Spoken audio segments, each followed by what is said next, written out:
Hello and welcome back to the Ayres Podcast. This is now the third podcast. This one is a little bit late, but it was Christmas, so allow it. Too busy getting drunk and eating turkey, so... I was just eating the turkey. I don't get drunk. I'm a responsible adult. So, yeah, Christmas period, how was yours? Well, yeah, just consisted of eating and drinking, so, I mean, quite successful, really. I mean, you can tell, mate. You sound a bit rough. Yeah. No, yeah. A few beers. A few beers on the way up. Yeah. Had a good Christmas period as well. Very relaxed, chill with family. I've had like at least 15 messages in the last 10 days asking me to stream.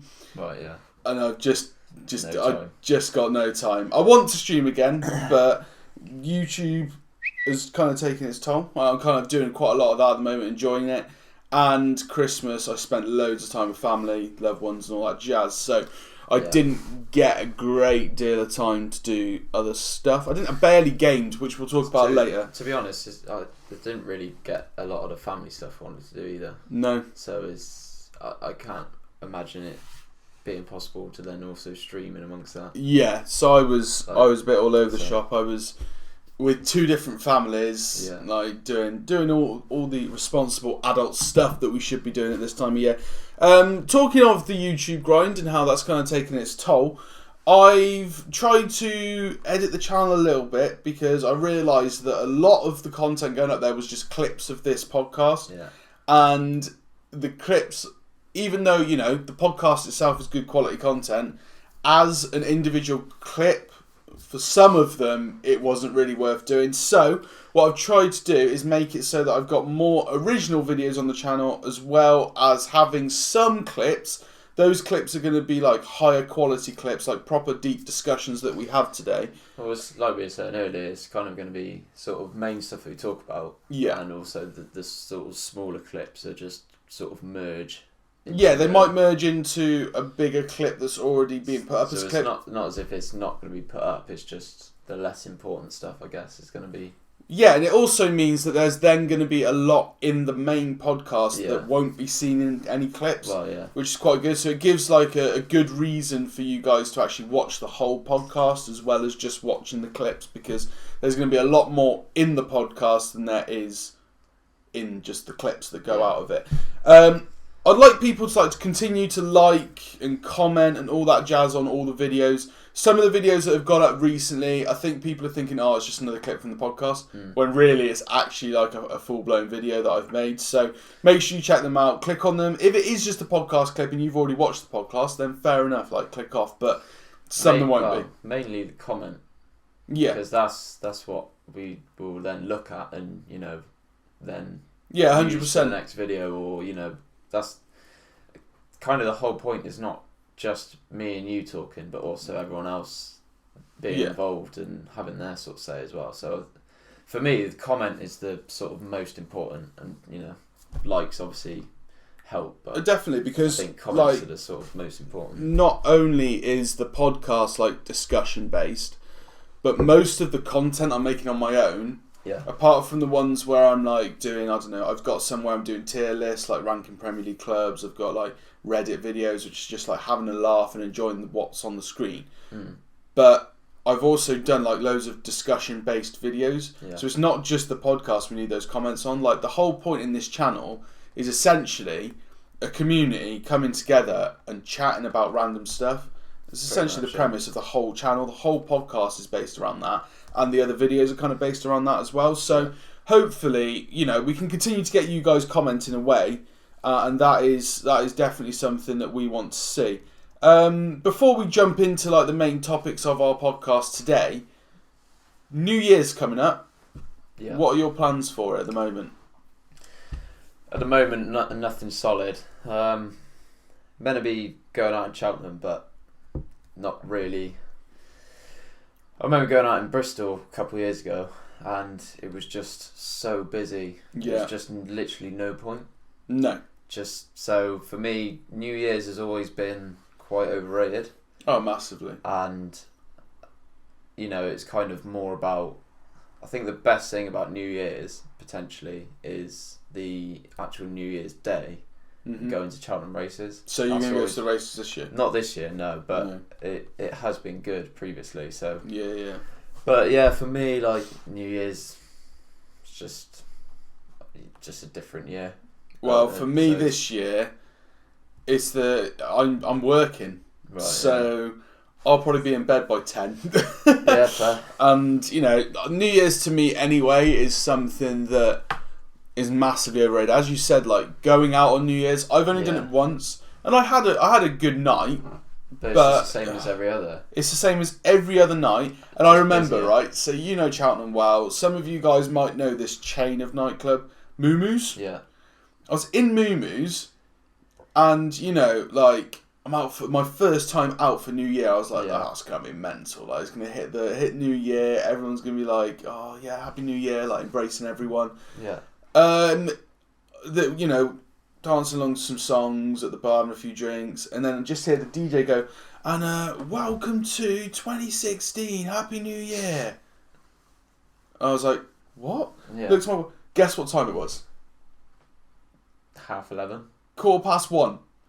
Christ. An hour and 15 minutes later, this guy's announced that it's the new year. Yeah, no countdown whatsoever. Yeah. And was just literally like, Happy New Year. I was like, great. Yeah, cheers, man. Cheers, Thanks then. for that, yeah. Well, one chance to get a kiss in this whole New Year's party, and you've ruined it. Oh, hello. That was in case I didn't wake up to do the podcast this morning. But I had a few of those this morning. Yeah. You had a few snoozes. Yeah. No, a few alarms. Few alarms to get you up. I only snoozed once, and that was by accident as well. So I've done quite well. You've done quite well this morning. Yeah. I mean, you're half asleep still now. Yeah, but good. Struggling, but anything for the. Anything for the pod. The greater good. The cause. So, New Year's, my experience of it in the past is overrated.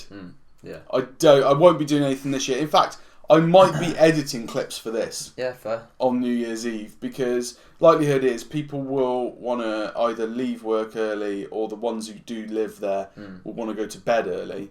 So I might just sit and edit some videos on my laptop, and that'll be my New Year's Eve. So we got no more Pokemon to play, have you? No, I've done Pokemon, so I won't be doing Pokemon on the.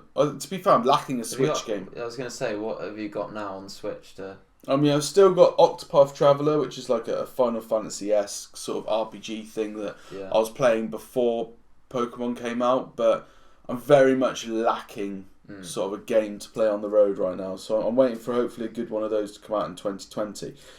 Let's move on to our actual topics of the show. So we'll start off with sport, and something got announced. Was it last night? David Moyes has now been appointed West Ham manager. Now West Ham's tweet said, "Welcome back." Yeah, he's been there before. Has he managed there before? Yeah. When was that?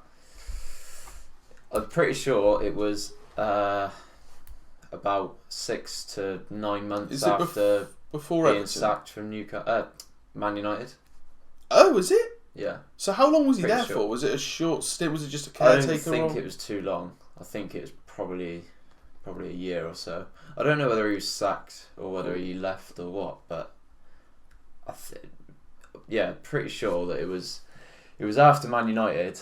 Right. Okay. Because as far as I know, he obviously went from Everton to United. Yeah. I'm pretty sure before Everton. Yeah. Because he was there for what, 8 years or so, 8-9 years. Yeah. At Everton, anyway. And then he was the chosen one. Yeah. At Manchester United. Yeah, by Sir Alex. Sir Alex chose him as his successor. Yeah. Didn't quite work out. Yeah. Thing is, you're not going to tell Sir Alex Ferguson that he's wrong. No. I mean, Sir Alex wasn't wrong, because I still think that David Moyes would have done a good job at United. But he had been handed down the worst United team for a long time. Michael Carrick's good, don't get me wrong.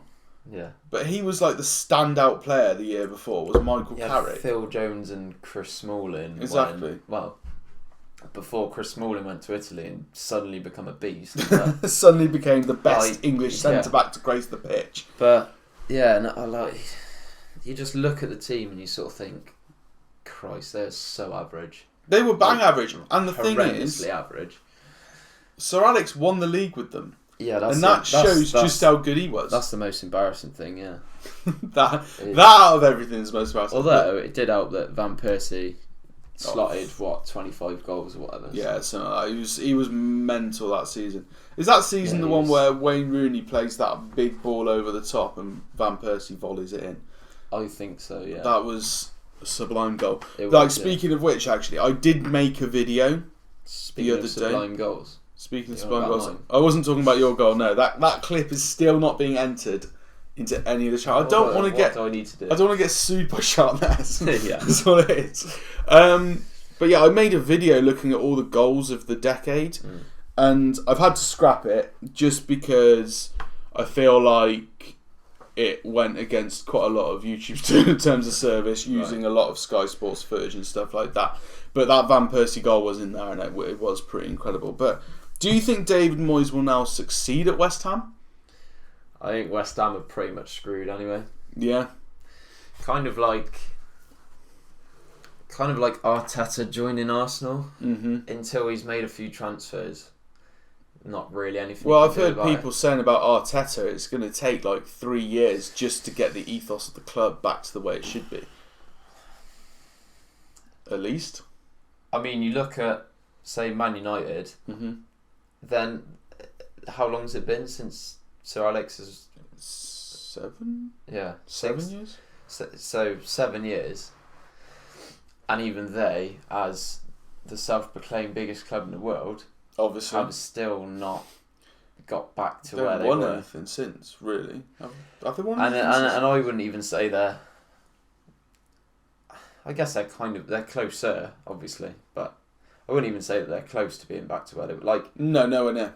The one time that you know that Man United are back is when you go to a bookies and you put all your money on Man United. Yeah. That's pretty much how it used to be. Like, there was such a banker, you can absolutely guarantee that Man United are going to win. Yeah.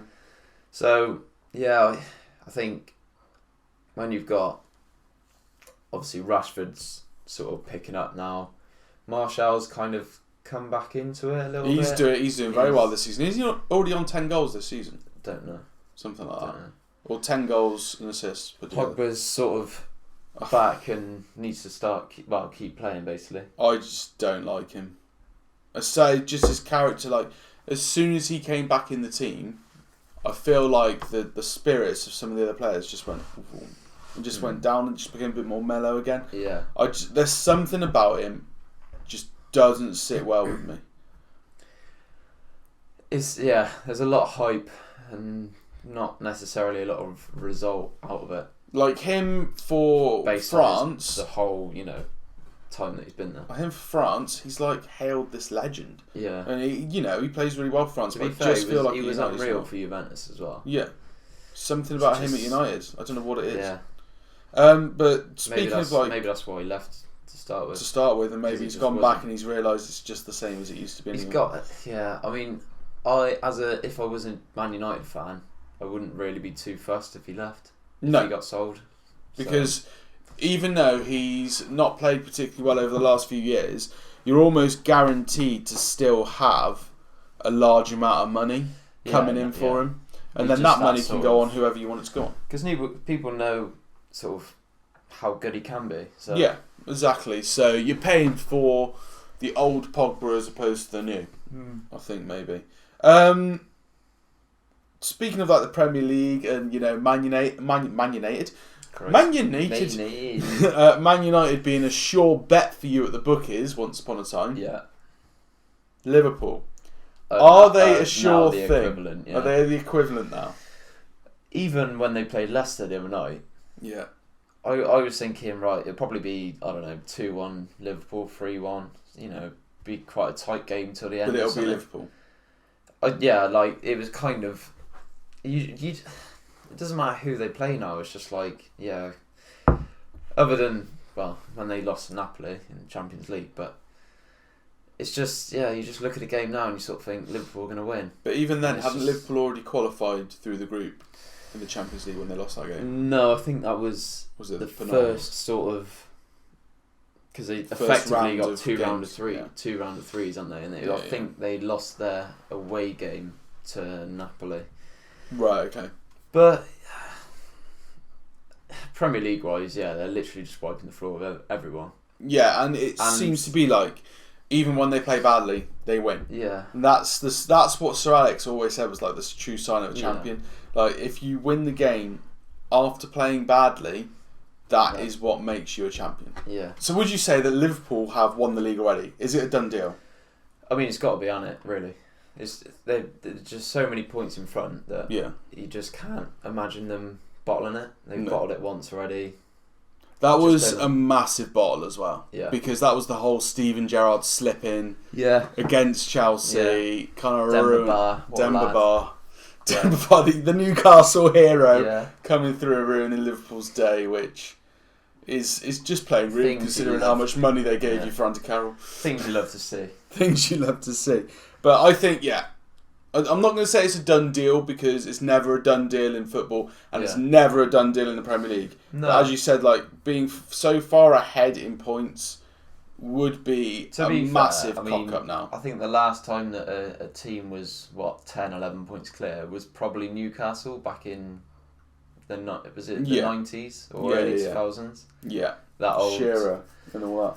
Well, it's the infamous Keegan quote, isn't it? About, I'd love it if we beat them.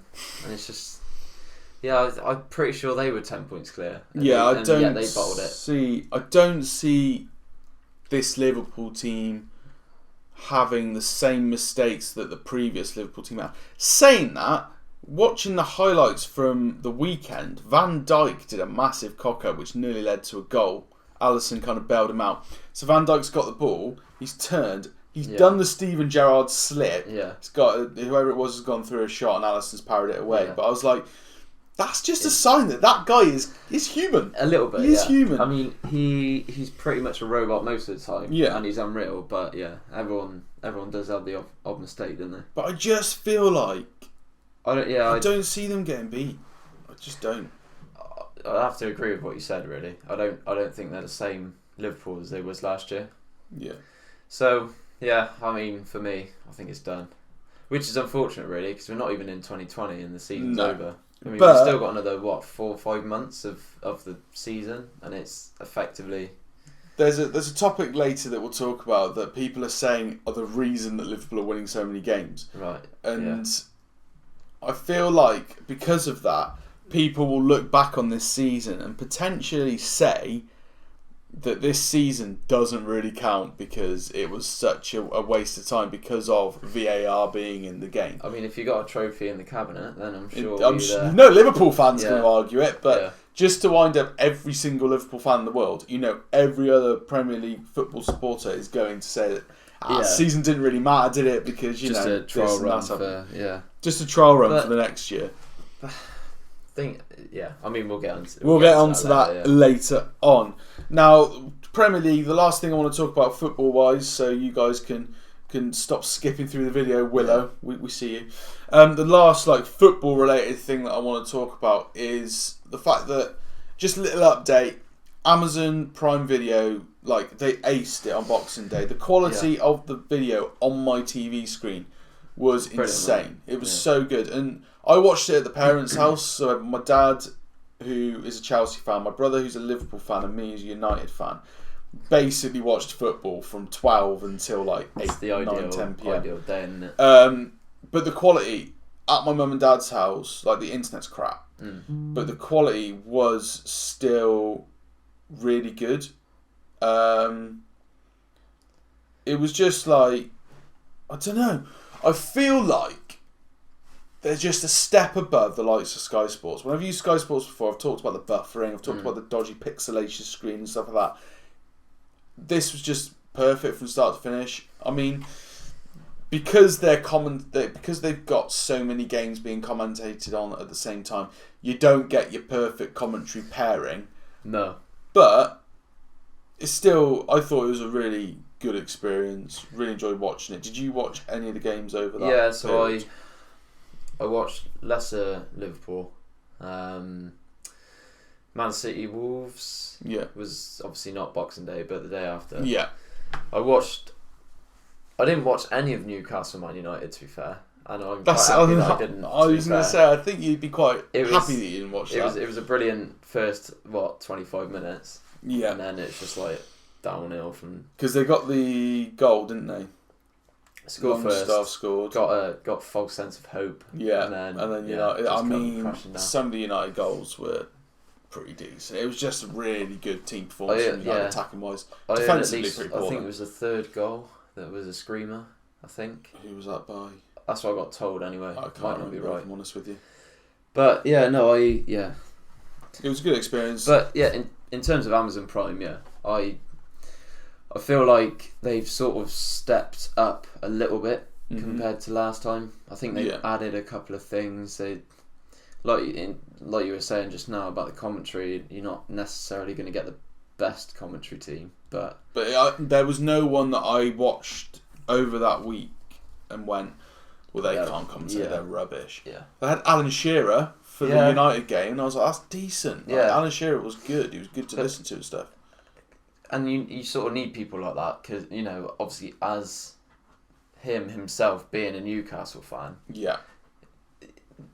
yes, there might be a slight bit of bias, but he's actually going to be interested in the game. And also, he's done so much work on Match of the Day that he's quite good at not showing a bias. He does have a bias, but at the same time, he was very complimentary of the United players, especially the young English ones. And Alan Shearer is a bit of a legend anyway, so he can say no wrong, really.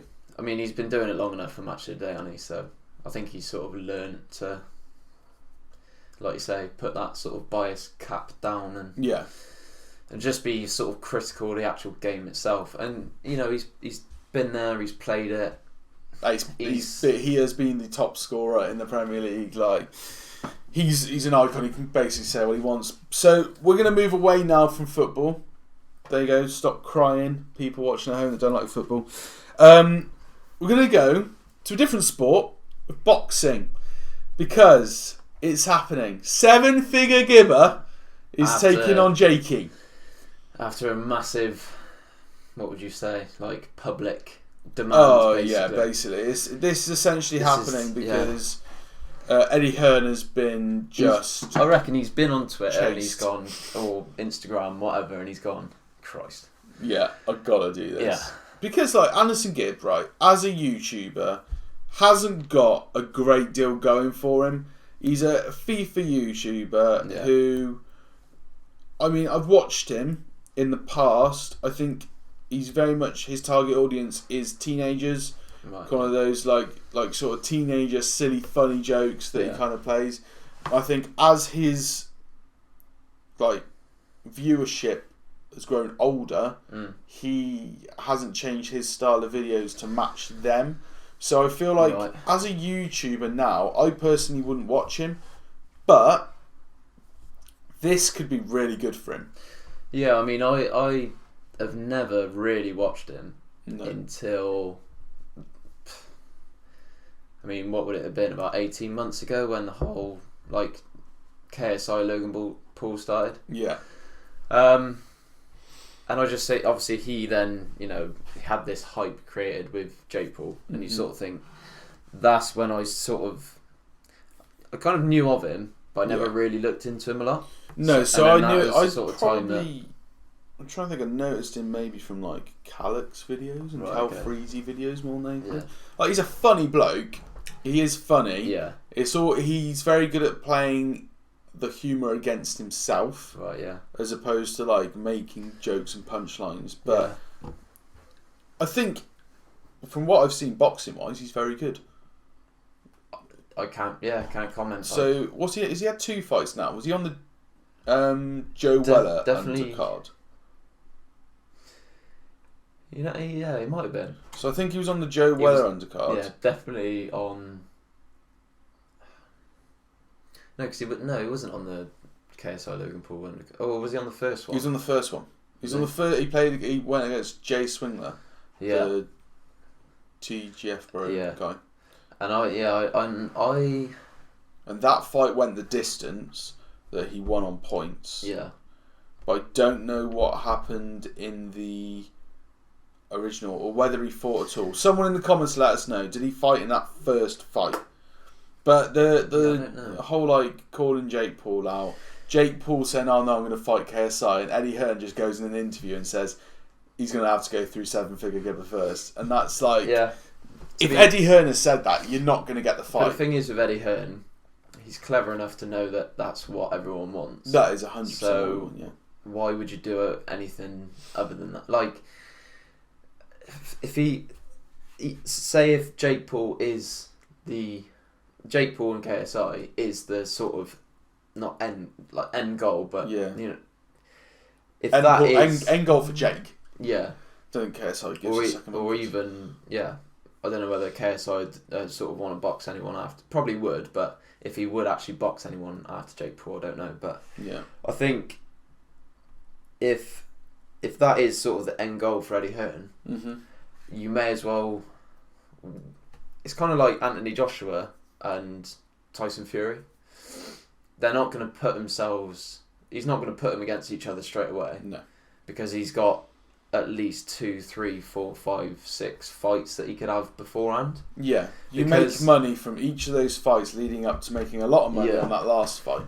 But the thing is, as well, not only is it sort of Joshua, I guess, bringing himself up to that point to Fury, but effectively, when that fight happens, there is a potential that one of their careers are then ended. Yeah.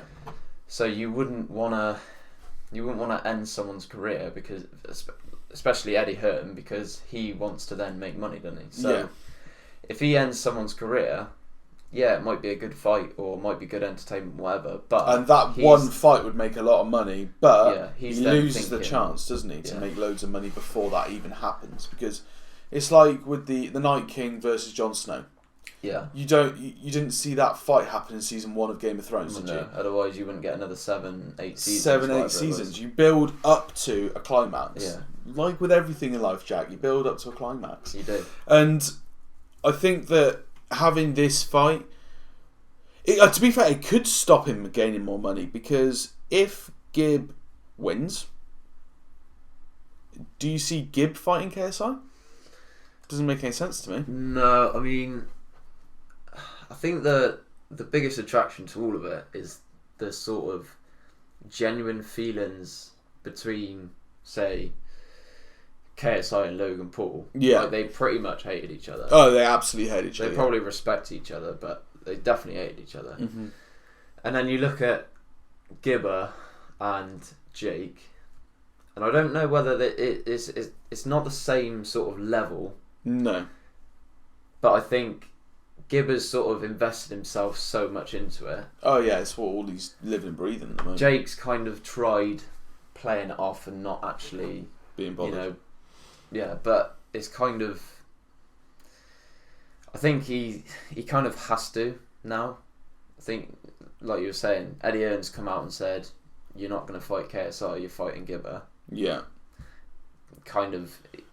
The only thing that I've seen Jake Paul try and do to offend Anderson Gibb is say that he's got a big nose. Yeah. And that's literally his name backwards. I think, that's the whole point. He tweeted it, didn't he? Yeah. He was like, "What a coincidence," or something. Yeah. And like Anderson Gibb's like, I think that was kind of the point there. That's quite literally the reason that I've got that name. Yeah.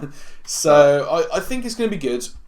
I can see the fight doing well. I don't think it'll do as well as the Logan Paul versus KSI one. Even the first Logan Paul versus KSI one, view-wise, solely because they put it on.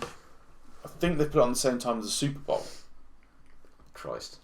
Or it's on Super Bowl weekend. Right. So I feel like Americans in particular, and some UK fans of American football, will be so kind of washed out with watching sport by that point. They probably won't want to watch it. But I mean, we'll have to see. We'll have to see how well it does. I'm not sure. Who do you think is going to win that fight? Because this is probably we'll have maybe one more podcast after this before that fight happens. But yeah, when is it? Early Feb or? It is 30th of Jan. 30th, right. I think. Don't quote me. See, the problem is they've both, well, not problem, but they've both won. So in a sense, you know, you can't really go off previous victories. Yeah. I've not seen them enough to sort of know who's a better boxer or anything. Mm-hmm. I mean, physicality, you'd go with Jake because he looks a bit more built, more mobile, more physically fit. I obviously want Gibb to win. Yeah, that would be sort of, I guess, the happy ending to the fairy tale or whatever you want to call it. But that's what happens with these fights. Like, it is all UK versus US. That's what it's been from the start, and I think that this is kind of continuing that trend. And everyone in the UK is going to be behind Gibb, like regardless of what Jake says about his sub count or whatnot. Yeah, Anderson Gibb has got KSI's. Well, he's probably doing better. Whole of the Sidemen's, Calix's. Yeah, Jake's video did nothing on this fight. But I think that. See, you were saying earlier that it'll help Gibb out. It'll probably help Jake out as well. Depending on what happens. Well, short term it would help him. Short term it'll definitely help him, but I think there's a chance that if he loses, and I've said this in a video that's going up in a couple of days about YouTube predictions for the year. Yeah. If he loses and Gibb wins, Jake will then try and stay relevant and claw back any sort of like fame that he had. Yeah. And I reckon he'll make a Logan Paul level mistake. We're obviously talking about something Logan did a couple of years ago now, but I think Jake has it in him to not be thinking straight, try to clinch onto any fame, because he is very fame hungry. Yeah, I guess. I mean, I can't speak from previous experience, but I can only assume that once you get that sort of taste for it, then you can't sort of get rid of it, I guess. No. So, like, he's going to be so, like, constant hunger for, like you said, basically to stay relevant, really. For I think he'll fight for that so much that he will make a colossal mistake. Yeah, I mean, it's entirely... You wouldn't want him to, but it is entirely possible. No, I wouldn't wish that on anybody, but I just feel like he's that stupid. Yeah. Essentially. And I guess with that, not only him, but also his team. Yeah. I don't think he's got the team, like... I mean, by all accounts, he's basically got a few sort of yes men around him. Mm-hmm. So if he did do something on that sort of scale and then wanted to then upload it or whatever, I don't think they would say no to him. I don't think they would have the guts to go, I don't think that's a good idea, mate. I don't think you should upload that video right now. And I think that probably they'll just be like, yeah, go on, upload that, mate. It's well funny. Yeah, it's well good. Yeah. And then they'll just go all up in his face. Entertainment then. So over Christmas, one massive thing that happened on Christmas Day wasn't the Queen's speech, funnily enough. Although I did watch it, she was rather graceful. I didn't. You didn't watch it? That was a shock. Was there any KSI mention? There was no KSI mention. What was our predictions? Can't remember. We said that she was going to talk about KSI knocking out Logan Paul and how that was how we're better than the Americans. Yeah. She didn't talk about that, funnily enough. Disappointed. She talked about not angry. Lots of other stuff that was relatively interesting. But something that was interesting that happened on Christmas Day was Gavin and Stacey's 2019 Christmas special. Bringing it back. What was your impression of it? I enjoyed it. I wasn't really sure what to expect. Yeah. I guess it kind of met expectations in terms of... Because there was quite a lot of hype for it, really. Like everyone was saying... Christmas special, they're back, this, that. But yeah, the biggest worry I had was the fact that it would come back, it would do its, have its hour and a half, whatever it was. Yeah. and it would flop massively. Yeah. Thankfully it didn't. Thankfully it did. I really well. Really enjoyed it. I thought it was good. One thing that I was a little bit worried about was potentially that the storyline 10 years in the future would be too dull. Yeah. And a little bit sour, which to some extent it was, because they did a bit of a focus at the start on Gavin and Stacey's relationship and how they don't have sex anymore and all that jazz. And that was a little, even though the jokes were still in there and it was still funny, it was a little bit dull at times in those scenes where it was serious, and it does, Gavin and Stacey always had serious moments in it, so that was fine. But like the fact that they put such a focus on Smithy, I think kind of saved it. So the focus was mainly on him, his new girlfriend that they'd never met. None of them had ever met her. She turned out to be like really hot. See, I think, which wasn't really it wasn't deliberately played off as a joke. Yeah. But kind of in your head, you're thinking, he's got her. Yeah. Are you sure? Yeah. But like, that being the main storyline of the show was quite clever, because it put attention on someone who, in that show, has always been the immature idiot anyway. Yeah. So that worked particularly well, I thought. And I think the whole... I mean, how long has it been since it finished? 10 years. Yeah. So I think to go back to Gavin and Stace on the phone, doing that, because that was basically the premise of it. Yeah. And you sort of think you wouldn't want it to keep sort of banging on that same drum. No, because that was 3 seasons worth, wasn't it? It was their relationship. So, like you say, for him to change it up to go with Smithy, I think was probably not the only way, but I think the best way. Yeah, it was the best way to do it, definitely. I think one thing that I loved was at the start, where they are starting on the phone. Yeah. And he says, 18 hours now, babe. And that is like the key line from the start of season 1, and they used that in the start of the Christmas special. I thought that was really clever. Returning jokes were good. Still didn't find out what happened on the fishing trip. Are we ever going to know? I don't think you ever will. No, I think it's just one of those things where it's just never find out. Because you sort of, when you were watching it, you were sort of thinking, are they really gonna make up some sort of story? Yeah. Whatever it had been would have been an anticlimax. Yeah, I think if you come up with, I guess, the answer to that, is it ever going to be good enough for for the hype that's been built up around it? It's best for them to leave it and just... And I like the way they touched on that they were maybe going to tell us and then swerved it. Yeah. Because as much as in the moment I was like, oh, for God's sake, come on, tell us. Yeah. Afterwards, you look back at it and you're like, nah, the right thing to do is not to tell us, because it would probably just ruin it. Exactly. Because after so long of waiting, because I mean, people will probably have their own sort of conspiracy theory and all that sort of thing. You assume it's something sexual. Whatever that's sort of decided to be the story. Yeah.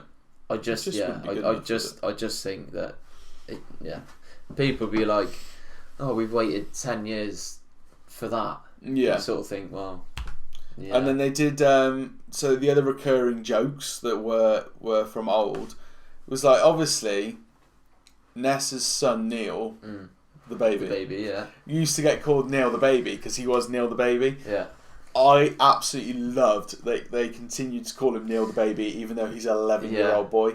I thought that was hilarious. My mum was like, I don't get it. Why are they calling him Neil the baby? He's not a baby. I was like, that's not the point. Yeah. Like if you'd watch, but she hasn't watched the series in 10 years, right? Whereas I've watched it really recently. So Neil the baby, the joke is still like so fresh in the mind that it was just funny. It was so good. But it's also practical in a sense. Yeah. That's because one way to differentiate the two Neils. So it's also one way to help the audience understand who's who. Yeah. Because if you haven't watched it in 10 years, you might not remember they even had a kid. Yeah. Like, some people won't have remembered that. So that was really, really quite clever. One other scene that I thought was particularly good was the scene where they do the singing. So you got Ness, you got Bryn singing in the pub, because that takes me back to when they did the singing at the barn dance. Is it? Yeah. Which was for like Gwen's surprise party back in the day, and they did that, and I thought that was really good because I was kind of just expecting them to sing the song, but then Ness did the male part and Bryn did the female part. I thought that's also another sort of hidden joke, I guess. Yeah. Because you do look at Ness and you sort of think, you probably are the bloke in this situation. Yeah. But the main talking point has got to be the ending. For anyone that's if you've not watched it, go and watch it now. Yeah. It's great. The ending. What did you think? I wasn't. Was I expecting it? Not really. I mean, for him to leave it on a cliffhanger like that is just brilliant in terms of, everyone's talking about it. Yeah, that's the thing. What do I think his answer is going to be? I mean, he's got to say yes, hasn't he? Will it be one of those things where they don't ever tell us? I sort of assume that that's going to be the last of Gavin and Stacey. I mean, the only thing that I can see happening is another feature-long episode/film. Yeah. I don't see there being another TV series, but then I don't think Gavin and Stacey in itself can be a film either. I don't think that that's something that I'd want to see. I don't think a film would work for Gavin and Stacey because I don't think there's enough like climaxes and sort of big moments in Gavin and Stacey for it to make a film storyline. No, I think it's hard when you've got a TV series. Yeah. It's hard to make a TV series into a film because In-Betweeners, in my opinion, the first one was good, the second one wasn't. Yeah, So I don't know if I'd risk it. It's nothing in comparison to the TV series. No, that's. I think when they did that, they killed the In-Betweeners. Yeah, because they made these films, and in making the film, they did kill off the In-Betweeners, in my opinion. Yeah, I'd agree. Would you risk it? See, that's the thing. That's kind of the main reason I don't see him doing anything else, because everyone's talking about it, the Christmas special. Yeah. In the past 10 years, people have probably still been watching it or talking about it. Probably not as much as obviously when it was on, but... No, I don't think as much in the previous 9 years up until this year, where the Christmas special was announced and everyone re-watched the whole 3 series to kind of get themselves up to date. I don't know, I just feel like people want an answer, but I think it's going to be one of those things where you're better off not knowing. Yeah. I think that they've probably gone, look, we've done a Christmas special. I don't see any, I guess, benefit for him to do anything else. No, I don't think it would benefit him. I don't think it would benefit Gavin and Stacey as a show. Yeah. It might benefit some of the actors/actresses to get their final paycheck out of it, but I don't think any of the actresses or actors in that series need another paycheck out of it. I think the Christmas specials probably tied them over quite nicely. I wouldn't have thought that. There's. I mean, and to be fair, obviously Corden's out in. He doesn't need the US, and he's absolutely loving life at the moment. Definitely don't need it. So other things I've watched, I'm just going to briefly talk about this because I don't think I've got enough knowledge of it yet to really talk about it in great detail. But I've started watching The Witcher on Netflix. I'm 3 episodes in. I know you've not watched it yet, so I don't want to ruin it for you. No. But first episodes, game, but you played the game. but like first episode's good. I was so hyped after watching episode 1. Yeah.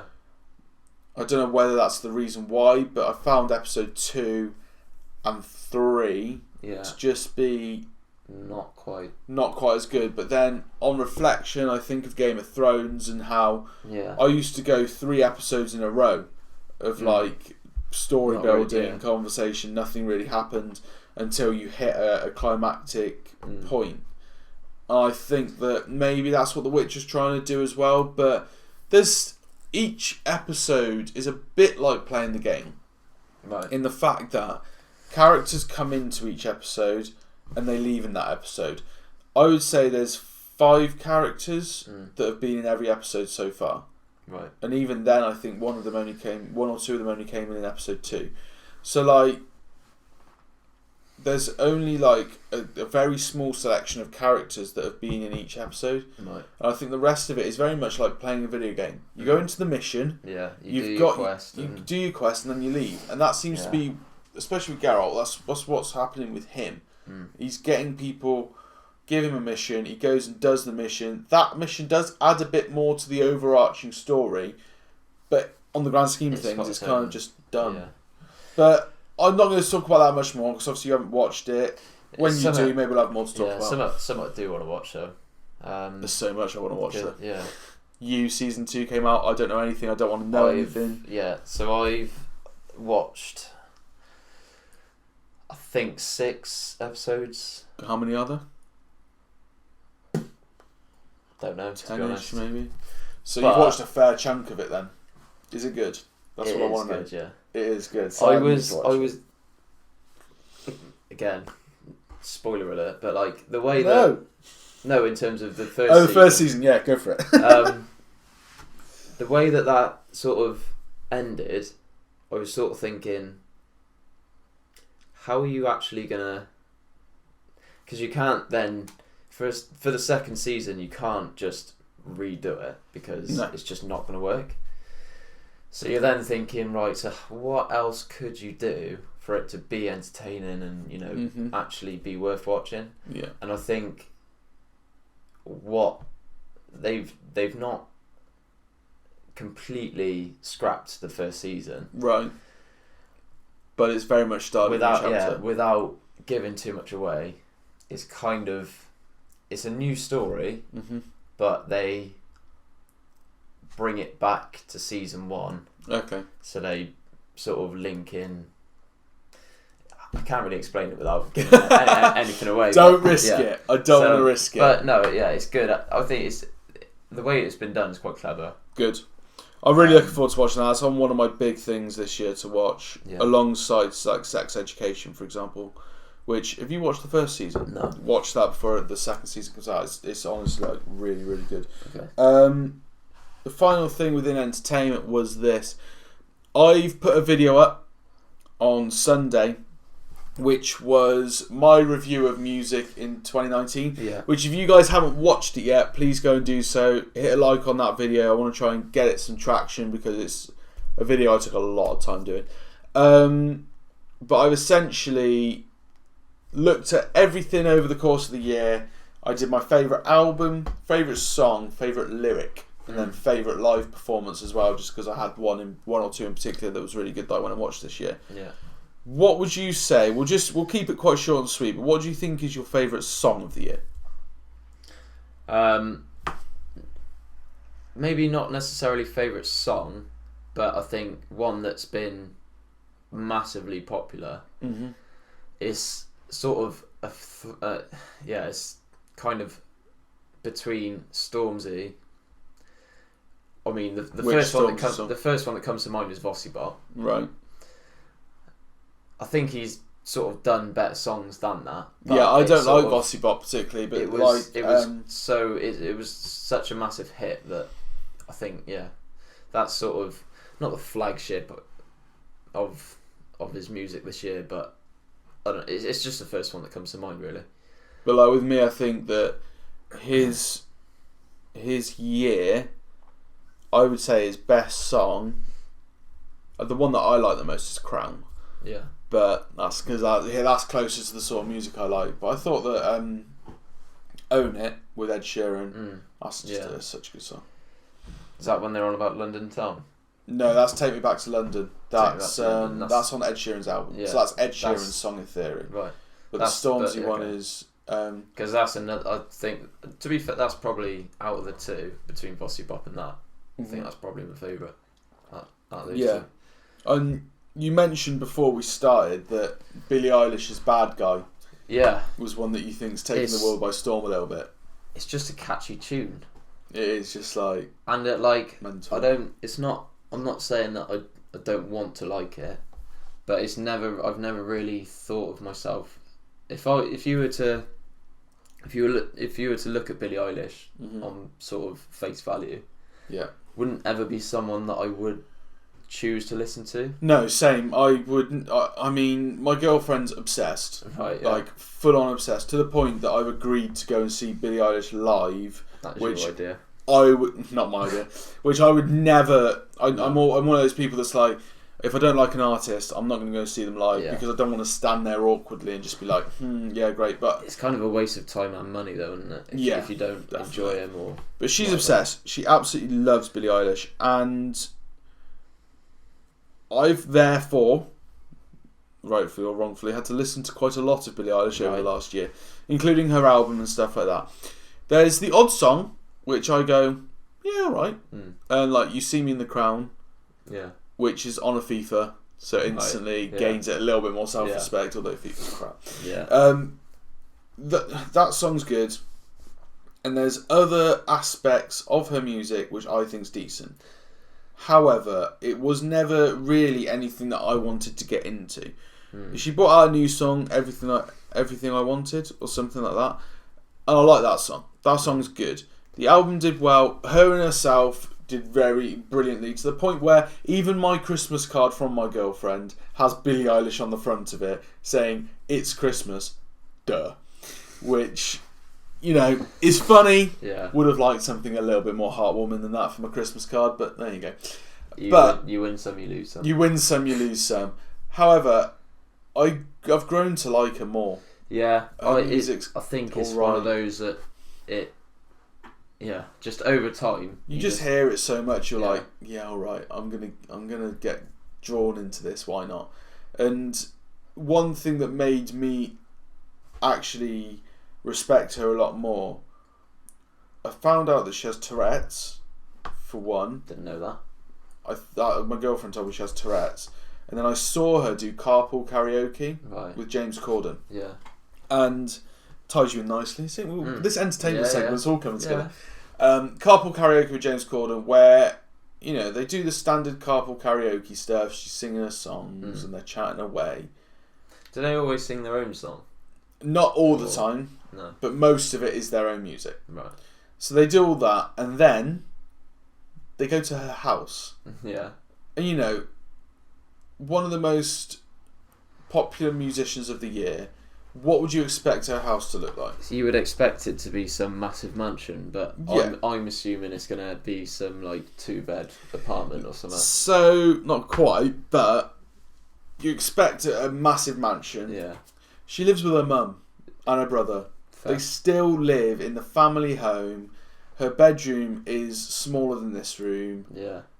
She's still really like just sticking humble. Sticking to the normal life. Sticking to a normal life. And like, she shows James Corden a pet snake and stuff like that, and it's like less normal, but less normal, yeah. But one, musical artists wouldn't let someone come and film in their house willy nilly. But two, she's just so like down to earth. Yeah. And it made me like her more, and it made me want to like her music more. Yeah, so if you haven't seen that carpool karaoke, go and check it out, because I think it's definitely worth watching. We've already been talking for an hour, and we still haven't got onto our topic of the week yet. So this could be the longest podcast in history. But gaming. Yeah. I'll start with you. What have you been playing over the last 2 weeks since we did the last podcast? So I said that I would try Far Cry 5. Yeah. Which I haven't. I said I'd do this. I didn't do it. I've been playing a lot of COD. Yeah. Actually, to be honest, in the past week, I've only played sort of 1 or 2 days. Mm-hmm. Not whole days, but I've only played like 68 hours. But like Christmas Day, Boxing Day, day after. I think literally yesterday and the day before, the only 2 days I've actually had sort of, I guess, time. Mm-hmm.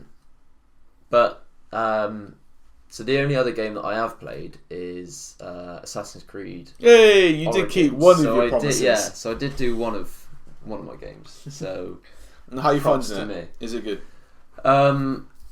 Yeah, I think I only played 2-3 hours. It might not even be sort of that long, but I think the thing is, I tried playing with keyboard and mouse. I think for that sort of game, I need to sort of go back to a controller arm, because it's a little bit weird trying to. Yeah, I don't know. There's just something about that sort of game. Yeah, when it comes to like first-person shooting, I prefer to have keyboard and mouse, because in terms of movement, it's sort of the same as what it would be anyway. But in terms of the aim and stuff, I find it a lot easier. With so it's a third-person adventure, isn't it? Yeah. So with something like, say Skyrim, or Oblivion, whatever Elder Scrolls. So still first person. Because that's first person, I still prefer like keyboard and mouse. Mm-hmm. Like you say, because it is pretty much third person. Well, you can't go first person, can you? No, I don't think so in Assassin's Creed. Because it is third person. It's just, I don't know. It's just something about a controller that I just find so much easier to use. Mm-hmm. I don't really know why, but there's sort of new bits that they've added in, which I think, I say added in. It's probably released a year or 2 years ago. Yeah. Whatever it is. So they've had some. But because I think the last one that I played was not Syndicate. What's the one after that in France? No clue. If I'm honest with you, like the last one I played was probably like 4. It's been a long time since I played an Assassin's Creed. Yeah. Black Flag was probably the last one that I played. So, but like it's you probably know, but it's sort of based around Egypt, like old times. Mm-hmm. Those old times. There's old times in Egypt. Long time ago. And so you basically have this eagle that you sort of can basically take control of, and you then obviously have that capability to then like look round and pick up stuff and see stuff that you wouldn't normally see. So like your collectible items and treasures, and say you've got to go get some loot of like timber or leather or whatever, you've got that capability to then find it quite easily. Which is good, because sometimes in those games, so I've had it in like Far Cry before, or I'm trying to think of what game. Far Cry, Last of Us, for example. Trying to find like a certain animal skin in Far Cry. Let's use that as the example, because that's probably the best one. Sometimes I know that there's an ocelot in this area, but I can't fudging find it to save my life. So and unfortunately now, like games, the maps of games are just getting bigger and bigger. Yeah. So it's kind of proven to be nigh on impossible to. It's just become a waste of time, isn't it? Because you spend a lot of time kind of walking around looking for these things. Yeah. And you spend most of your time searching for something as opposed to actually playing through the main story. Yeah. Or actually gaining any traction with what you're trying to achieve. Maybe you're trying to unlock a certain skill point or something. But you spend so much time just wandering around needlessly that you don't actually manage to gain. It's kind of, I guess it's that sort of perfectionist thing about it. Because like, I remember, what is it called? The one in France, or Paris, whatever. It will come to me at some point. You'll shout it out. Yeah. We'll be halfway through the topic and you'll be like, Rogue? No, that was... That's like a I think that was a... Anyway, doesn't matter. Don't get to it. Yeah. So, I completed pretty much 98% of the game. Yeah. And you then, because you do that in, say, a week or whatever, maybe 2 weeks, Yeah. You then spend another like 3-4 weeks in addition to that just to get that 3%. Yeah. And it's just like you say, it's kind of a waste of time. It is a massive You waste always of time. end up doing it anyway. I'm trying to think of a game where I've done that. Yeah. One doesn't come to mind right now, but Assassin's Creed, on the ones where you have to collect feathers and stuff. Yeah. Because I was a bit of a completionist, whether it be platinum trophies on PlayStation. Black Flag, wasn't it? Yeah, I would look up where all the locations were online, just to go run to it and pick it up, and that is pointless. Yeah. What have I achieved? Nothing. Yeah. I think as I've got older, I've become more aware that was a waste of my time. But like you say though, at the sort of time you sort of think this is what was enjoyable. So yeah, I suppose it doesn't really matter. So I looked at starting Tomb Raider, which I did. I played like an hour and a half to 2 hours of it, and then Christmas came and I haven't really touched a console apart from like the odd 10-15 minutes here and there. God of War I've not even unpackaged yet, so we're not going to be able to talk about that today. But what I did do with my save money on it though, so did save money on it. Still got the bargain. Yeah. What I did do with my 10-15 minutes here and there, I could have played COD, admittedly, but I just wasn't in the mood for it. I saw someone at work playing a game that I'd not picked up in like 3 years. That's Overwatch. You're right, yeah. Now, I've not played Overwatch for a long time. I've never played it at all. Never played it at all. So, it's essentially a game where you go into a match, you pick from an array of like 16, 17 characters. They all have different abilities. You go in and you do battle, basically. I've played Paladins, which similar I believe is similar, yeah. But, yeah. So, you've got 3 different types of class. You've got support, you've got assault, I think it's called, and you've got tank. Now, back in the day, anyone could pick any character they wanted, so long as someone else hasn't already picked that character. Yeah. So, for example, one of my favourites is Junkrat. And back in the day, I used to use Junkrat a lot. And then, if someone had picked Junkrat, you'd have to try and pick someone else. Yeah. And try and master a handful of different characters. Picking a position on pro clubs. Pretty much, yeah. It's exactly the same as that. You can't have 2, 3, 5 centre mids. No. So, the thing they've changed since I last played it is they were trying to make teams more balanced. Right. Because you used to go into games and everyone would play assault. Yeah. You'd have no support on your team, meaning no one was getting healed. Yeah. Everyone was dying constantly. It was just like run, die, run, die, run, die. Whereas what Overwatch want is you to use the different classes as a team to go in and do your bit. So what they've done now is made it so that you queue up with the anticipation of being an assault character or a tank character or a healer.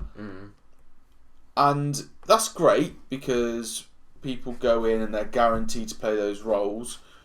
But the queue time for assault is a lot. It's like longer. 15 minutes. Right, yeah. Queue 15 minutes to play a game of assault. Yeah. Or play healer or tank and get into a game in less than a minute.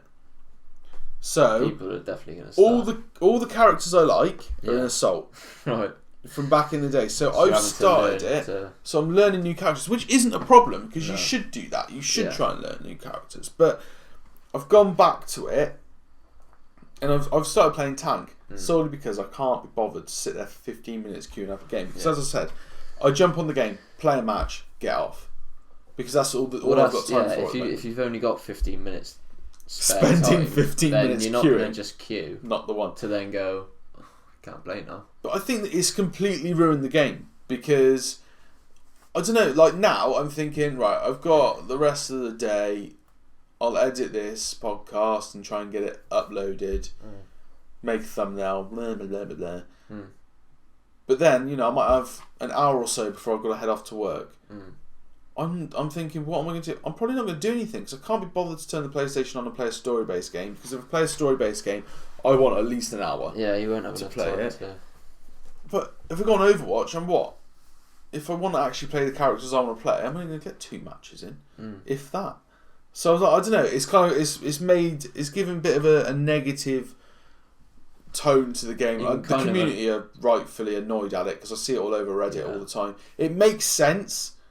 Yeah, but it doesn't make sense. That's the only thing I'd say is it kind of makes sense, and but if they've done it for, I guess, good reason. But if the teams were 9 characters and you had 3 positions in each one, right, that might work a little bit better because you'd have more chance of getting into assault. Yeah. But because it's only 2 characters per section, you just sat for ages waiting. I've not played Assault once because I can't be bothered to wait. I know there's other modes where you can just pick whatever you want, but if you wanted to do the rank system, which I quite like doing and try and pushing myself to go up the ranks, then the only way you're going to do that is... I mean, if you did have an extra space, then that would give you pretty much, I don't know, 7-8 minutes rather than 15. Yeah, which would make it bearable-ish. But then you still wouldn't want to... I personally wouldn't want to wait 7 minutes to play a game.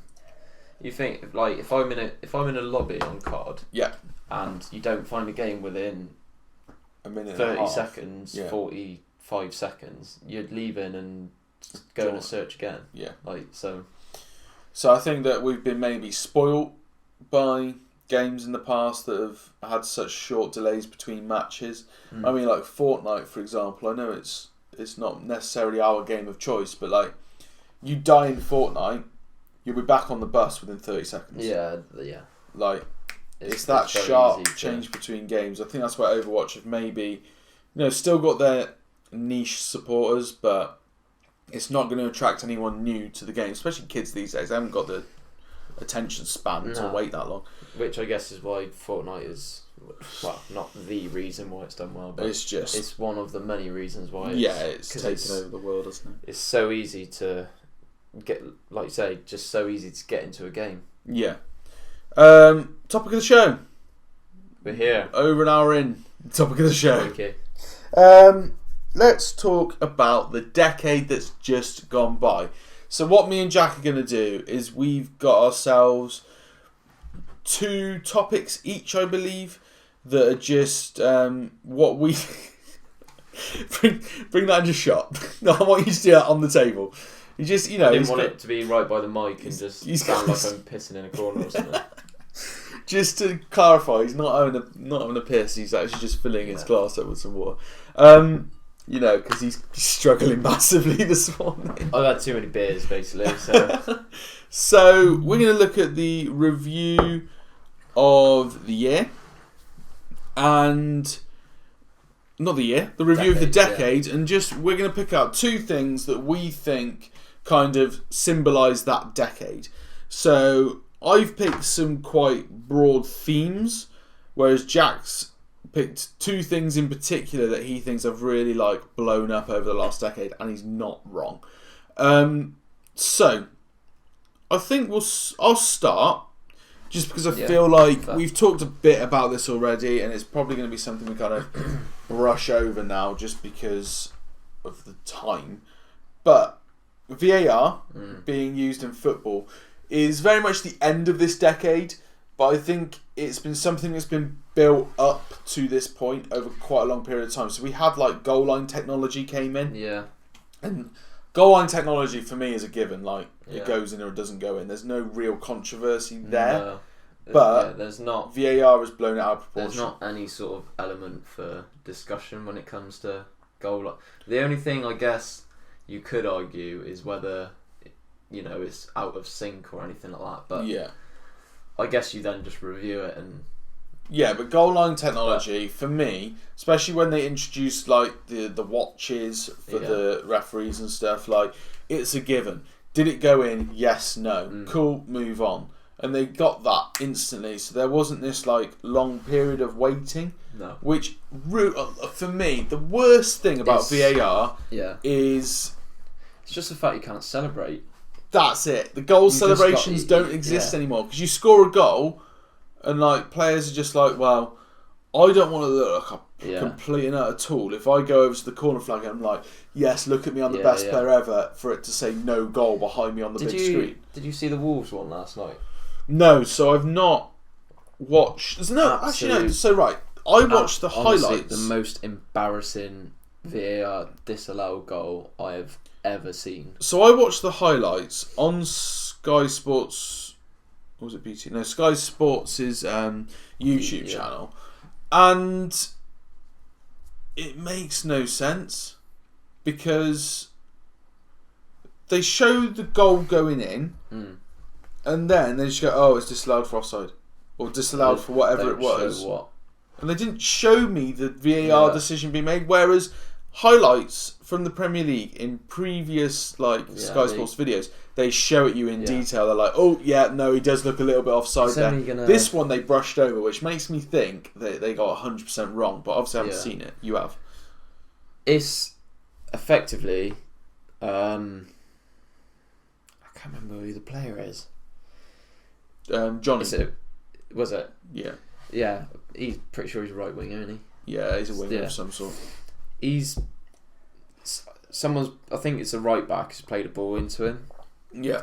Sort of not down the line, but sort of to the where the box comes off the was it baseline? Yeah. What's that actually called? Don't know, but yeah, I'm with you. Yeah. Touchline. Touchline. Yeah. Baseline sounds really American. Yeah, because that's what when you do drills at football channel, right, baseline. Yeah. Because I used to do that. There's a hockey term as well. Right. Okay. We used to have to run from the baseline to the 22 back. Yeah. Rugby as well. It's a nightmare. But yeah, anyway, go on. So where the box obviously comes out, it was played into that sort of area. Yeah. And he's drilled it across. It's gone through about 6 or 7, maybe 8 players. I think it's about 4 Liverpool defenders. Yeah. And then maybe strikers. I think 3 Wolves players. It's come to Nito at the back post. Yeah. Yeah. And he's put it bottom left corner. Yeah. And to be fair, it's quite a good finish. Mm-hmm. But what they're basically calling offside is the Liverpool defender, his knee is, say, there. Yeah. And the way that he's facing this way towards the sideline, and his foot effectively, so if that is the actual line there, his foot effectively is like that. So genuinely, his little toe and maybe his other toe is offside. And it's just getting to the point. It's ridiculous, isn't it? I'm not sure. I think because he's sort of looking to then run, so he's sort of standing up straight. So it's not as if is it the ball from the right back to the right winger? Is that the one that's the problem? So that's what they've called offside, because when he gets to the touchline, he's then cutting it back. So that's fine. That's nothing to do. So it's it's worth having a look at, because I think I'll go and seek it out. Probably I feel as if the main reason for VAR is to eliminate massive mistakes. Yeah. Not to get every single thing right. Yeah. But to eradicate basic mistakes. So there's a lot of big errors in the past. So if we talk about one in particular that stands out for me, is Thierry Henry handball. Yeah. That changed a country's chances of playing in a big tournament. That was massive. If VAR had been used there and they'd just gone, oh crikey, he did handball it, free kick, scrap that goal, that's good use of VAR. What you've just described is ridiculous. The fact that his little toe is offside. Yeah. And I'm not even exaggerating. Genuinely, his little toe is offside. That's just absolutely mental. That is just taking it to the The problem is that in the rule book, he's offside. He is, but that's not the point. That's not the point of VAR. VAR has not been brought in to have every single decision. And I was watching the Arsenal-Chelsea game as well. Yeah. ball's been put in by someone on the. I think it's probably like Kovacic or something like that on Chelsea's left hand side. He's whipped it in. Jorginho has come round the back. He's sort of lost his man sort of halfway in the box, and he's literally tapped it in from about 2 yards out. Mm-hmm. They were checking offside when, say that that's the offside line. Yeah. When the ball's been kicked, he's genuinely about 10 yards onside. And then they've looked at it and like checking for offside, and you just sort of think, that clearly wasn't why offside. are you wasting time, ruining a celebration, as we said earlier. Yeah. It is a little bit. It's just gone a little bit too far, in my opinion. I think they need to now look at it again. Do you think VAR will be used next season? I wouldn't. Thing is, I don't want to say scrap it, because I think it can help. But they need to completely relook at the rules, don't they? They need to. They just need to. They need to find sort of, I guess, boundaries. Yeah. Of when it can't be used. Yeah. Well, like I've spoken in the past, I don't know whether it was on a stream or a video or just a discussion in a pub somewhere, but I talked about how, like, in cricket, you can only appeal a handful of times, can't you? Yeah, so right? You get. I'm not sure if it changes between each, because obviously they've got 2020, one day, changes test, whatever. Yeah. You get, I think, 1 or 2, basically, challenges, I guess. Uh-huh. I think they call it. It's like tennis, like appeals, yeah. isn't it? And then once if you're wrong, you lose it. Yeah. If you're right, you keep it. Cool. But the thing is, I had pretty much had the same discussion with a mate of mine, and I think the thing is, if you had, say, you can't really say you'll have, say, 5, because that's too much, I think. Yeah, but then you don't want to do too little, because then people will be like, oh, do we take a look at that It's got to be like 2, maybe 2 or 3. The worrying thing would be, though, you just use it for goals. You wouldn't bother using it for anything else, would you? But like, so you're Jordan Henderson, and your team's just conceded in the 3rd minute, and you're like, okay, they might have been offside. I don't really know. Yeah. You know what? It's coming to the tail end of the season. We need to win this game to have a chance of really, really going through for the title. I'm going to go for it. Appeal it. Turns out he was just onside. Okay, goal. Later in the game, you maybe have used another one to get your team a goal. Red card or something like that. Then you're out of appeals, and it comes to the last minute of the game. Yeah. Ball comes into, I don't know, Martial, who the ball's bounced up, it's hit his hand, gone on the floor, and he's kicked it in. You've run out of appeals, no one else has seen it. Liverpool then lose the title because of that incident, because Jordan Henderson's already used his appeal earlier in the game. He's just going to get so much ridicule and hate. That causes then another problem, like appeals. Do I use my appeal? Do I use it now or not? In cricket, there doesn't seem to be a problem because the fans aren't like that. In tennis, it's his decision. He's playing individual singles, Andy Murray, for example. Football fans aren't going to be that nice to someone who gets their appeal wrong. I think that's another thing that wouldn't work. Yeah. So VAR is a big mess at the moment. And as much as I think it is needed in the game, I do think that it would be hard to see. I think that having a sort of select number could work. Yeah. Having to actually ask for them could work, but I don't even think it needs to go to that sort of measure. No. I just think people need to look at it and go, common sense. Let's just. It's got to be for clear, obvious mistakes. Yeah. It can't. Or if it is like, I don't know, I've gone through and you've come in and tackled me in the box, but the referee doesn't know if I've dived or not for a penalty. That's okay because the player's stopped. And most of the time, say if that's the ref, and you're the player here, and you've been challenged there, they're not going to see. They haven't got the best view. Yeah, so they need But it doesn't necessarily need to be a big whole VAR checking on the screen, because it could just be in his ear. That's that. You're fine. That's not a penalty. Cool, or carry on corner. You need to look at, and the other thing that they should do is have the screen on the side. Yeah, which they do have, but it doesn't get used. Yeah, just say right, worth a look. And then let the ref decide whether. Yes, he's getting paid to referee the game, but at the moment he's not having any control over the decisions. What is your thing that's come out in the last decade? Your first one. Well, I'll go with the earliest one first.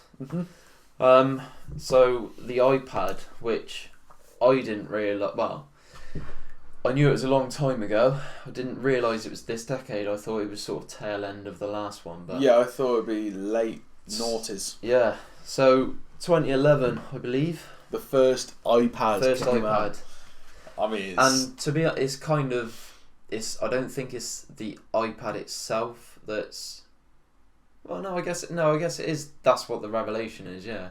But it's tablets. Tablets in general, but the iPad started it. Yeah, and it's just weird to think that like everything is now so much easier. Yeah. You think people used to like not lug around isn't the right phrase, but people used to carry around laptops. Yeah. And you sort of think it's not hard, obviously. No. But it has been made so much easier with an iPad. Yeah, so I know a lot of people use iPads at work to like wind down in the evening and watch stuff on Netflix or whatever. And like there's one guy who brings a laptop with him to work, and he watches stuff on his laptop. And everyone's like, "Why you brought your laptop?" Yeah. It's a bit weird, isn't it? Yeah. And it's like it was exactly the same as your iPad, but the iPad's kind of more respectable. And I'm looking for something to show me a moving photo, basically. Yeah. It doesn't. Yeah, like you say, it doesn't matter whether it's a laptop. I mean, but it's just so, and it's just so like, especially the iPad, it's just so easy to use. Yeah. To the point that kids love iPads. The amount of times I go to a doctor's surgery or something, and a mum is sat there and her kid is just on the iPad playing a game or watching something, which isn't the best form of parenting. I want to make that very clear. Yeah. But they're just sat there and they're engrossed with it, but they know how to use it. It's so easy to use that your grandma and your 3-year-old child can use it at the same time. That's as good as it is and as easy as it is to use, that is, quite a big problem. Yeah. I've seen it just out eating. So one that springs to mind was we went down to Mother. Yeah. We went to a pub locally for dinner, and to be fair, we were sort of like in the corner, but you could, when you're like looking across to the bar, there was I would say maybe a 3 or 4 year old and like a 10-year-old. One of them at the bar. No. So just getting on it. On a table near the bar, and so the 10-year-old I think was on like a phone, just like texting, playing whatever. The 4-year-old had headphones on, plugged into the iPad, playing some sort of game. But when we first walked in, they were like screaming and whatever. Yeah. So the parents' go-to move was just like, right, get the iPad in, keep them distracted. Yeah, I think I'm gonna have that trouble as a parent. Like, so many parents these days will just shove an iPad in front of somebody. And I think all of us, as we get older and become parents, we've got to make a conscious effort to make it so the iPad is something you use like for a flight or for a long car journey. That's acceptable use of the iPad. I think just in a restaurant it's not, or in a sort of reward type thing. To it's kind of just lazy, isn't it? To try and shut your kid up in the doctor's surgery, or as you said, in a restaurant, that's so bad. Yeah. Like, a kid should be able to, the whole point of going out and out. eating is, well, main thing, obviously, enjoy the food, but socialising as well. It's like, that's not the way to do it. I had an iPad. I don't have one now. I had an iPad until the day I moved into this house, and then it just stopped working. Weirdest thing ever. Worked absolutely fine for years and years and years. Yeah. I moved into this house and my iPad wouldn't turn on anymore. It's a little bit strange. It's a little bit strange. It's somewhere in this house somewhere. Can't even say you got a haunted house. No, because it was brand new. Yeah. So, but that is my iPad. But would I get another one? I probably won't get one. I mean, I bought my mum and dad one. Sales they must have had. Yeah, I bought my mum and dad one for Christmas one year. I don't think I personally need one though. My phone is like, to be honest, big enough to be an iPad. The only thing I use mine for is YouTube or Netflix. Literally don't use it for anything else. And I use this. Yeah. So I don't. I mean, I'm close to getting a phone upgrade soon anyway, which I might just get like a new iPhone, so it'll just be the size of a bloody iPad anyway. Could quite easily sort of sell it and add a bit of money to the piggy bank, but it's not really worth it. No. The thing that I was going to talk about is again a technology related one, and that is, so we've had Steve Jobs in the past. We've had lots of entrepreneurs. You know, Apple in particular have now created a product in the iPhone that I know you don't, but people need it as opposed to want it. It's kind of it's got to the point where I don't know what phone to use. Yeah, I don't know what I would do without an iPhone. Yeah, because I use it for so many different things, and they've made the product that everyone needs as opposed to wants. Now, for me, I would say that this entrepreneur is now making the product that in the next decade everyone is going to need, but it was born in this decade just gone, and that is Elon Musk and the Tesla. Now, I don't think it's going to stop at cars. I reckon it's going to move into homes. I think it's already moving into homes, isn't it, with like solar panels and stuff like that. But I think he is going to be the one that just drives it. Excuse the pun. From this day forward. And I think the Tesla being created in the last 10 years is one of the massive things that's happened this decade. Yeah, definitely. And I remember seeing, I mean, you're talking about moving into markets other than cars. Yeah. I remember seeing, I remember reading an article, and it was basically Elon Musk versus Jeff Bezos. What's he from? He's the Amazon owner. Yeah. They're effectively in like a space race. Yeah. Well, not space race. It's like I think it's the moon, or it might be Mars. Right. But they're basically putting all this money into it to try and create some form of transportation. Living. Yeah. Crikey. To be able to live on Mars, or I feel like the moon is probably, can't remember. Anyway, living somewhere that's not on planet Earth. So, which I think is not really as crazy as you first think. No, it's not. It's not overly crazy. You think the amount of money that they've both got is, I guess, it is capable if they put their minds to it. I think like there's that question of, is it our priority?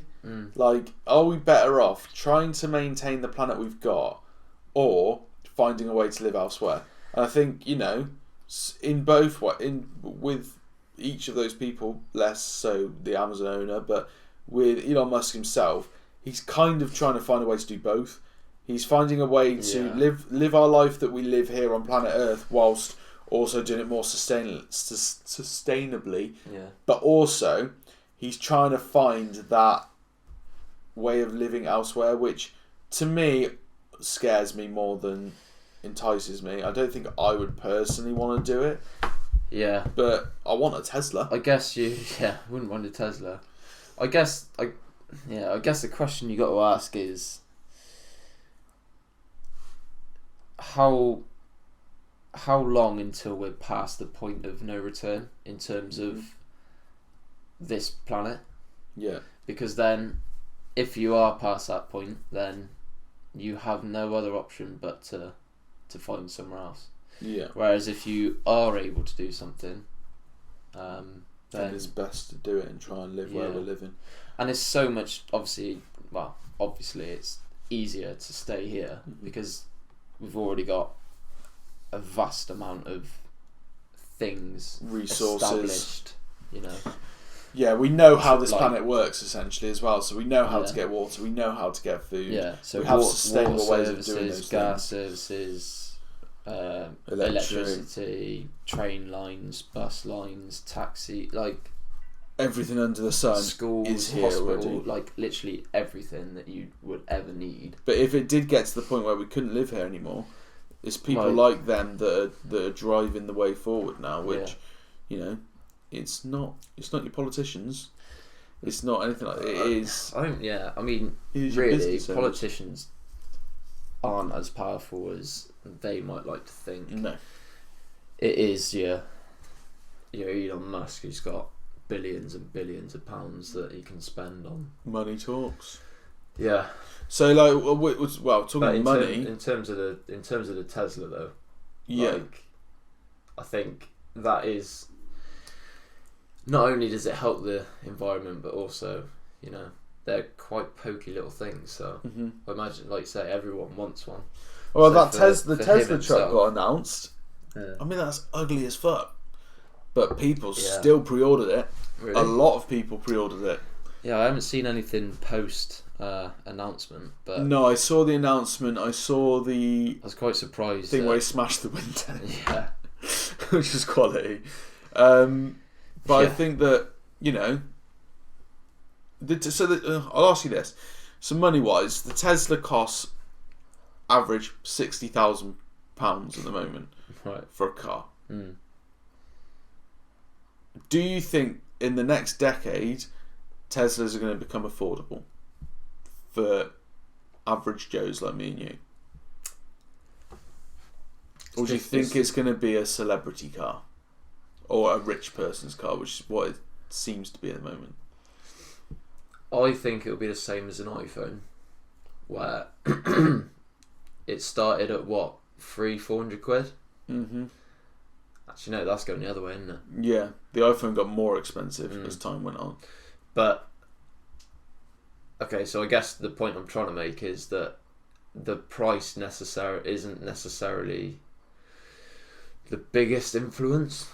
No, because people still want to buy it regardless. So for him, as a business model,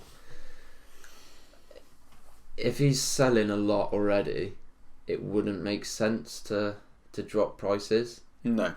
I mean, obviously, used Teslas that are like 3, 4, 5 years old. Yeah, true. You might be able to get access to one. I mean, there's a guy around the corner from me that has a Tesla. Really? And I wouldn't say that I necessarily live in an area that is well off. No. But, yeah, I guess, the Tesla itself might become that item that you don't really care about the price of it because it's just something you've got to have. Like with an iPhone, to think that the thing that keeps vibrating and ruining the audio of this podcast, is like 1,000 and something, like it's £1,000 worth of technology. Yeah. To think that's £1,000, that's gone out of sync. What? No, come back. Focus. Hi. To think that that's like £1,000 it's just ruined it's ruined the audio and it's ruined the visual of this podcast. £1,000, but I still fork out monthly costs for it because I feel like it's something I need. The Tesla might become that, and where I'm paying I pay like £168 a month for my car at the moment, which after 5 years I've paid it off, which ends in September, and I can't wait. Will I be like, it's only like £300 a month? Will I ever think that? I guess it depends on how much you want it. Me myself, I can't imagine. Would I?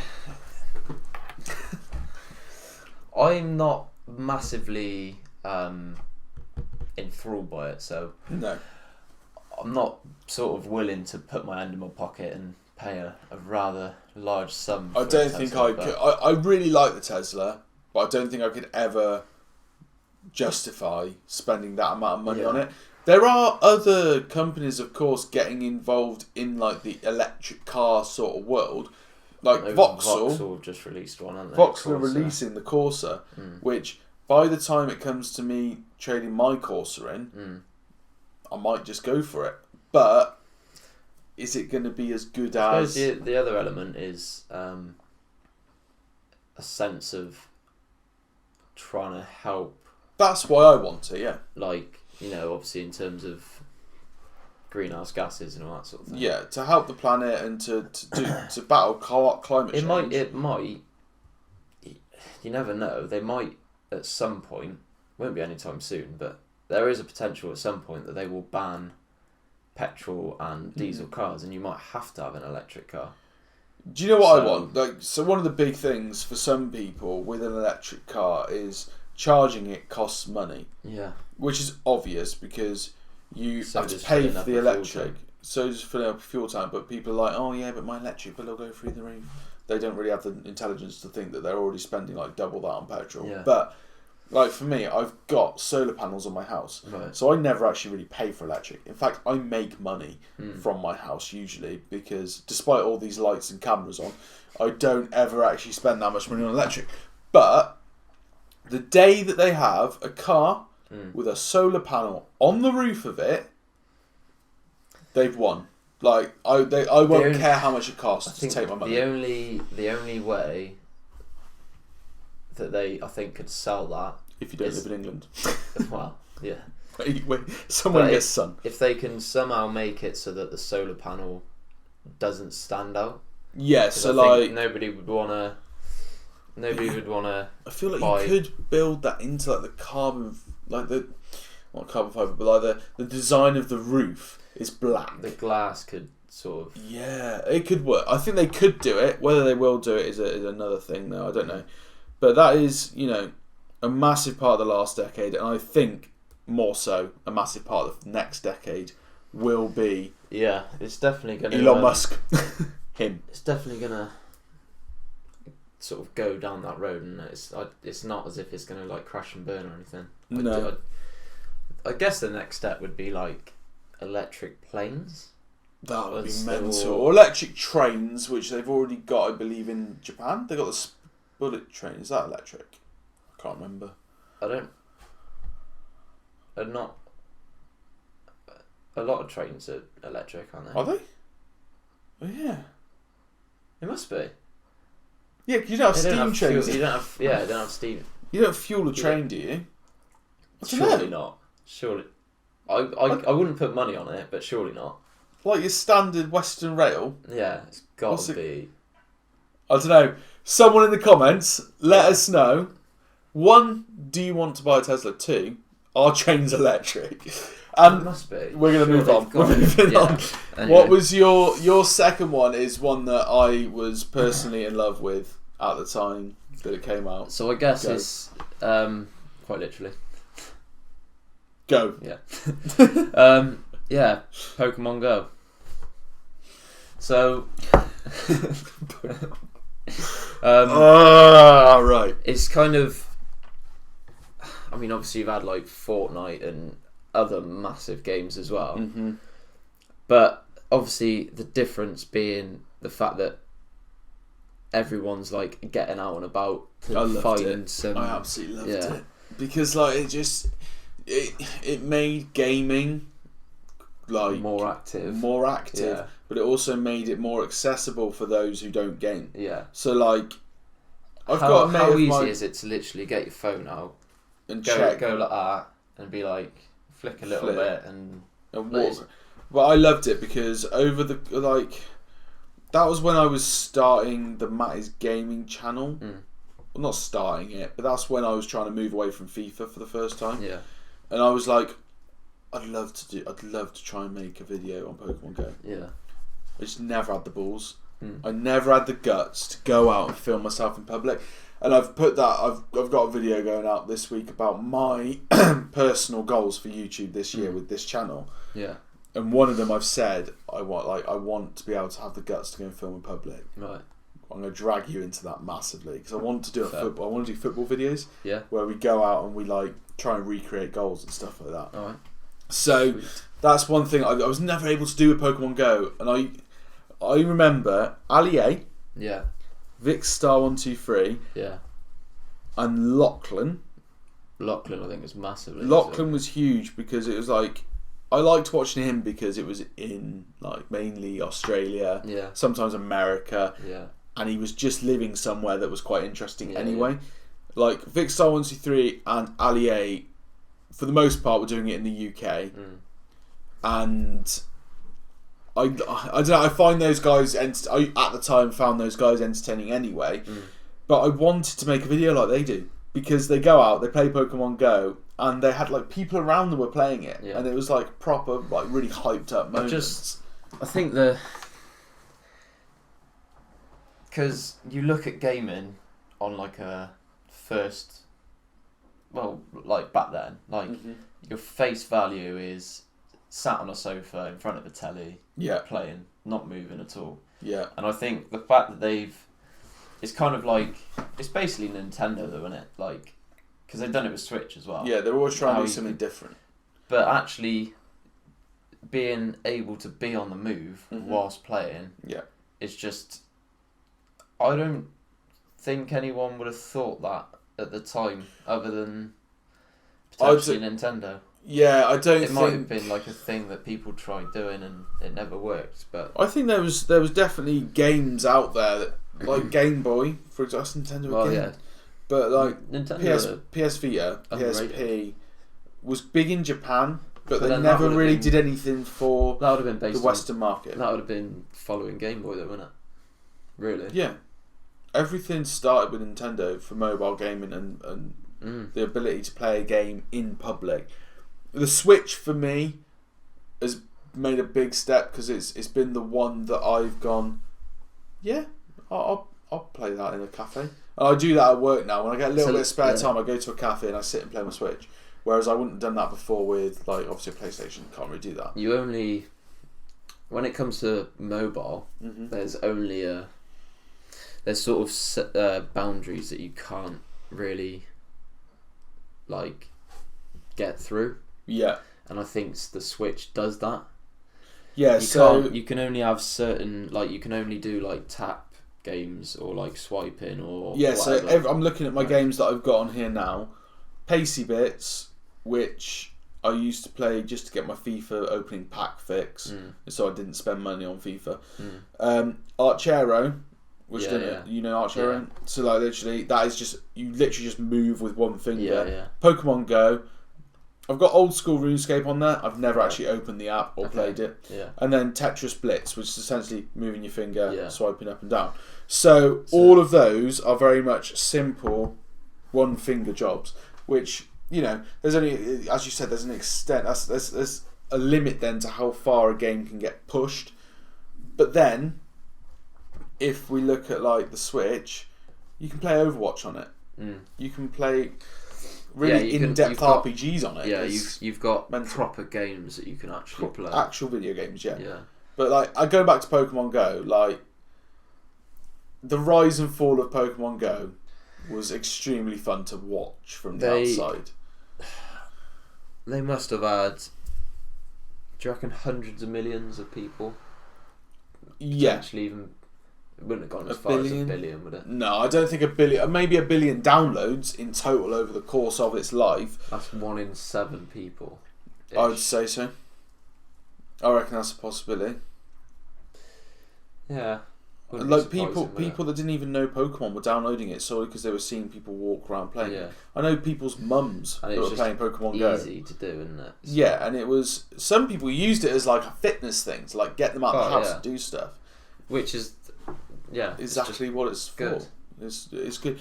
But yeah, I think the rise and fall of it was really interesting to watch because they did that massive like Pokefest thing, didn't they? Where they had loads of people come into one place to play Pokemon Go, and they were going to release like special Pokemon into the area and stuff. And they got there, and the servers crashed because they couldn't deal with having that many phones in one place. And if that was the day that Pokemon Go died. I mean, it's still going well because they're rebuilding an audience now, and people that love it have stuck with it. But that was the day it went down the shitter. To be honest, I played it for maybe a couple of months, and then just... I'd probably say like 2 months. I played it a lot when... So my godson, who at the time had only just been born, was maybe like 1, between 1 and 0. So like months old.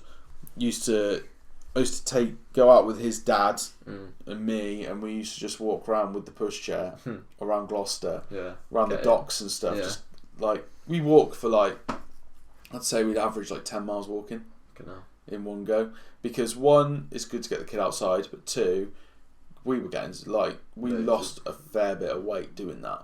Him in particular, he's a big guy.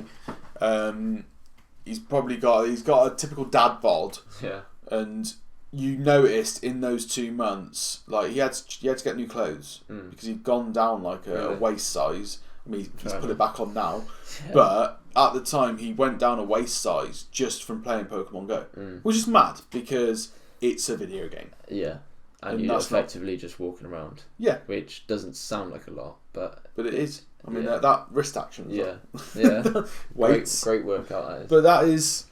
But that is our like little review of the decade. I'm sure that you guys will have other things that happened in the decade that you think are really like key. So let us know in the comments down below. If you enjoyed this podcast, please hit a big thumbs up on it. If you can, share it on your Facebook, your Twitter, your Instagram. Do whatever you want. Really. Do whatever you can do to help us out. That'd be much appreciated. But that is it from us. Subscribe to this channel if you are new. Thank you very much for watching, and we'll see you in the next one. Peace. Oh, you're just sticking with peace. I didn't want to ruin it this time. You've let us down. Yeah. Maybe. Some people look forward to those outros. Farewell, my friends. Farewell, my friends.